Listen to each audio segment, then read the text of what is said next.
I'm trying to decentralize myself. Have one of me in Australia, one of me in Asia, one of me in Central America. So if anyone could figure out how to do that, I would be appreciative. Welcome to Bitcoin Basics with your hosts Faris and Gordon. Visit bitcoinbasics.help if you need help buying and securing your Bitcoin. Hello, everyone. Welcome to another episode of the Bitcoin Basics podcast. It's Faris and Gordon here once again. The price of Bitcoin on the 1st of March is $43,330. The block height is 725,361. Satoshis per dollar is 2,308 Satoshis. Now, Gordon, good to see you again. It's been a while. It has. For those watching, you can see the background's exactly the same. We're recording a few episodes in a row here. But we're trying to not get political here, but we definitely need to touch on what's happening at the moment. I mean, from a positive point of view, from a Bitcoin point of view, it's super bullish. You're talking about, Ukraine and Russia. You're talking about bank accounts being frozen for the Freedom Rally in Canada and whatever. We'll try to stay away from the politics, Faris, as best we can. I know it's going to be hard. But, I don't want to dox you, but you must be back in Australia because three things you don't talk about in Australia: money, politics, and religion. Well, I like talking about all three. I don't care where I am. So let's stay clear of at least the politics. But recent events in Canada, I think, have basically made... Well, there's something called the Streisand effect. Do you know what that is? And do we need to explain that? The Streisand effect, I think you do. Yeah. So Barbara Streisand, back in the day, whenever it was, the paparazzi took a picture of her brand new home. And it was, a picture that showed, her opulence and whatever. For whatever reason, she didn't want that publicized. And she was basically hounding the paparazzi, not to publish it or whatever. But it had the exact opposite effect. And one of the photos got leaked onto the internet, and then someone else copied it, and I guess the analogy is, if you are trying to hide something, the more you try and hide it, the more people will, why are you trying to hide it? Sort of shines a spotlight on that particular issue. So it had the exact opposite effect of what she wanted. She wanted the photo banned, but the photo just spread across the internet. So I think this is what's happening with Bitcoin. Banks accounts are getting frozen. You've got the Prime Minister in Canada asking CEOs, Coinbase, and a couple others, I think maybe even Kraken, to do something about users' accounts or whatnot. It's the Streisand effect. They're shining a light on what the problem is with the fiat system and what the solution is, Bitcoin. Yeah, and this has been what's happened in Bitcoin just in the last 6 weeks has just been phenomenal. Me and Gordon were talking about this yesterday, and I said, what's happening now? We're seeing central bank digital currencies going from rumor to pretty much going to happen and starting to happen with digital identities. And yet with Canada, just banning accounts that donated to Truck Rally and doing it retroactively. So if 6 weeks ago, before the Emergencies Act was enacted, if you gave $23 towards a freedom convoy, well, that is now considered a crime and your bank account will be frozen. Not only that, they're also, with the truckers closing their business accounts, personal accounts, and from what I read, even canceling their car insurance. So this led to two things. One was, I was actually surprised we didn't get more of a bump in the price of Bitcoin when that was announced. But someone also commented, what's the point of sending the Freedom Convoy in Canada Bitcoins if they can't spend it? You need a closed economy to do that. Yes and no. So you don't always need a Bitcoin ATM. It helps to have a shopping center, supermarket accept Bitcoin, but there are alternatives, aren't there, Gordon? And I'm thinking specifically of, we showed on the show before, these Bitcoin debit cards. So how do they work?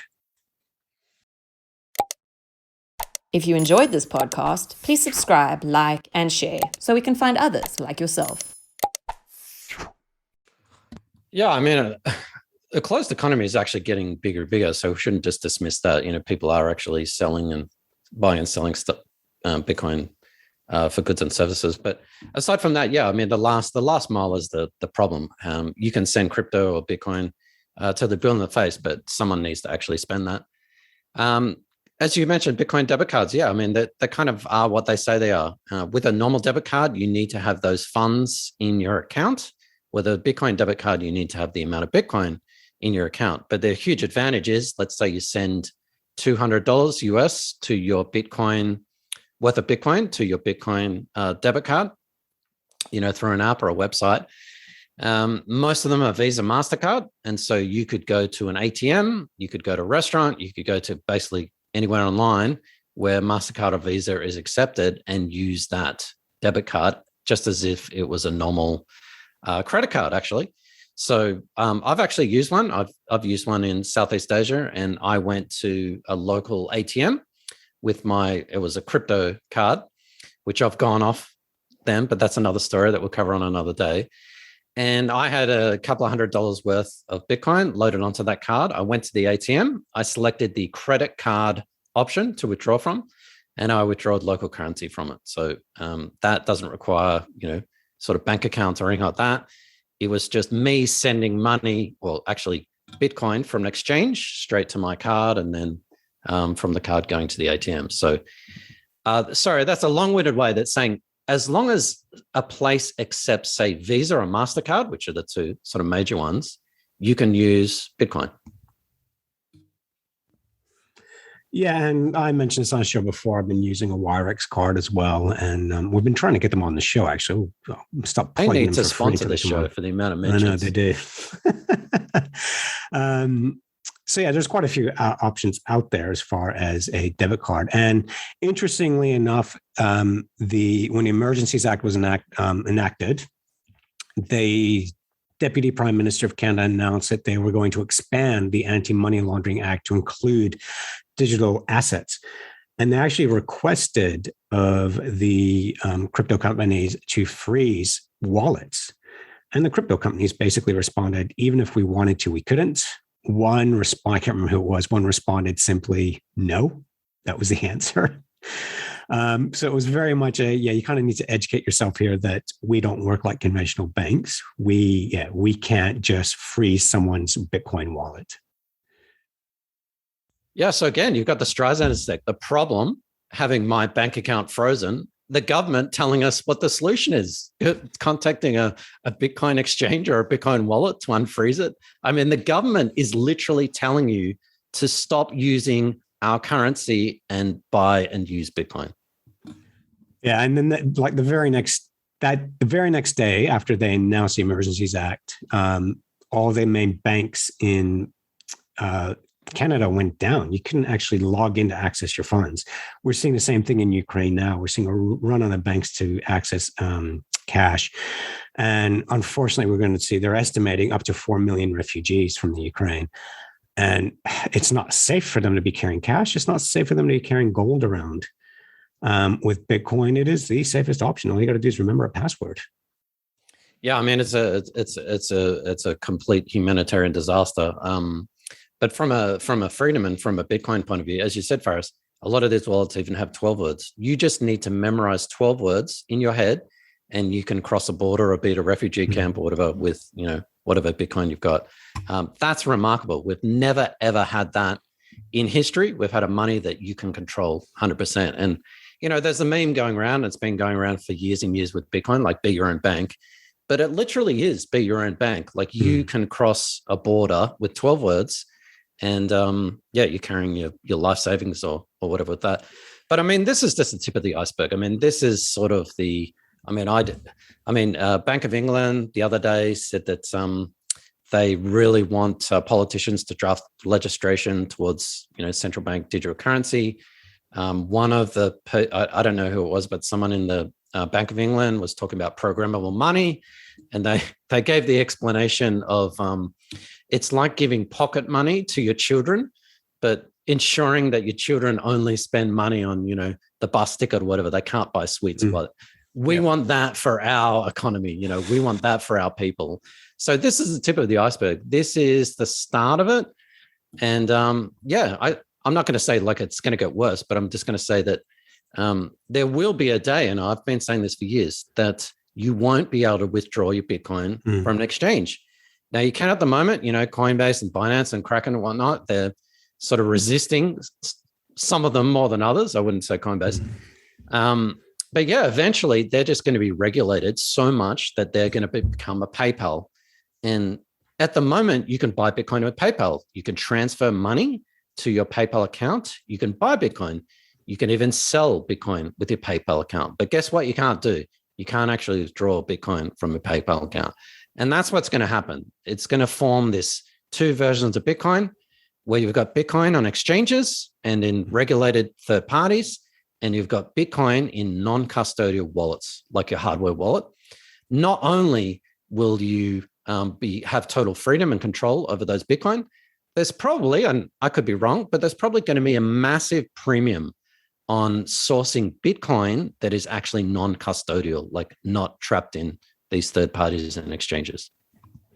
Well, I mean, just last week, Jesse Powell, who's the CEO of Kraken, the exchange, and founder of the exchange, actually came out and said, get your Bitcoins off exchanges. So I don't know what loud and clear message you want than the CEO of an old exchange saying, get your Bitcoin off exchanges. Yeah, I mean, I love Kraken, and they've sort of always been privacy focused, and they've always encouraged people to withdraw the Bitcoin from the exchange, from their own exchange. Like, don't trade it on an exchange that gives them profit, but to get off an exchange. So yeah, if someone, a Bitcoin exchange, is telling you, hey, get your Bitcoin off an exchange, you kind of need to do that. So here comes our ad, Faris, and I'm not going to be subtle about it. If you need help transferring your Bitcoin from an exchange, from a third party, from whatever wallet, you need to have it in a hardware wallet. And I say, as a good rule of thumb, if you've got, say, more than $500, you need a hardware wallet. Some hardware wallets are more expensive than others.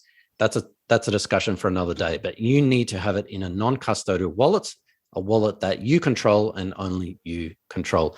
Because it's not just about today. You might only have $500 worth Bitcoin today, but that could be a lot more in the future. And you may want to top that up with dollar cost averaging, buying Bitcoin every month.